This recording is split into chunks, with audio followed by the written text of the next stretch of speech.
కామారెడ్డిలో వీళ్ళు ప్రకటించింది బీసీ డిక్లరేషన్. వాళ్ళ జరుగుతున్నది ఏంది? బీసీలకు 5% మాత్రమే ఇచ్చారు, ముస్లింలకు 10% ఇచ్చారు. బీసీలకు 5% ఇచ్చారు, అది కూడా 5% కాదన్న. అంతకుముందే 34% ఉండే స్థానిక ఎన్నికల్లో స్థానిక సంస్థల రిజర్వేషన్ 34% ఉంటే 32% చేసిరు. ఇప్పుడు మళ్ళా ఇంకా 2% తగ్గించారు. సరే, వాళ్ళు చెప్పేదాని ప్రకారము బీసీలకు ఇచ్చింది 5%, ముస్లింలకు ఇచ్చింది 10%. దీన్ని ముస్లిం డిక్లరేషన్ అంటారా, బీసీ డిక్లరేషన్ అంటారా? చెప్పండి నాకు. 5% బీసీలకు ఇచ్చి 10% ముస్లింలకు ఇస్తే దీన్ని పక్క ముస్లిం డిక్లరేషన్ అంటారు.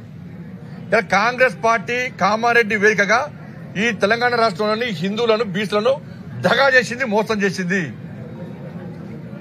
మీరు ఇప్పుడు ఇచ్చేది ముస్లిం డిక్లరేషన్, బీసీ డిక్లరేషన్ కాదు మీరు అమలు చేసేది. మీరు కామారెడ్డిలో ఆ రోజే మేము ముస్లింలకు 10% రిజర్వేషన్ ఇస్తామని చెప్పి కేవలం హిందువులైన బీసీలకు 5% ఇస్తారంటే ఒక్క సీట్ రాకపోతుండే, మీకు ఒక్కరికి వెళ్ళకపోతుండే. మీరు అమలు చేసేది ముస్లిం డిక్లరేషన్. బీసీల బూచి పేరుతో ముస్లింలకు న్యాయం చేస్తారు, ముస్లింలకు రిజర్వేషన్ ఇచ్చే ప్రయత్నం చేస్తారు, బీసీలకు అన్యాయం చేస్తారు. సిగ్గు లేకుండా కొన్ని బీసీ సంఘాలు వాళ్ళు ఏ ప్రభుత్వం ఉంటే ప్రభుత్వం కొమ్ము కాస్తారు. ఏ ప్రభుత్వం ఉంటే సిగ్గుంటారా వాళ్ళకి కొంచెం అన్నా? బీసీలకు అన్యాయం చేస్తుంది. ఆలోచించండి, మీరు గుండె చేసుకొని దీన్ని ముస్లిం డిక్లరేషన్ అంటారా, దీన్ని బీసీ డిక్లరేషన్ అంటారా? ఇచ్చేది 5%, 20% వాళ్ళని ఉండనుండే, 10% పోతే 32%, 30% 20% ఉంది. ఇప్పుడు వచ్చేది 5%. 5% బీసీలకు ఇచ్చి దీన్ని బీసీ డిక్లరేషన్ అంటారా? మీరు మేము బీసీలో ఉద్ధరిస్తాం, మేము బీసీలను చేస్తామంటున్నారు. ఏం చేసింది? ఇలా 5% ఇచ్చి బిచ్చబెడుతున్నా మాకేమన్నా?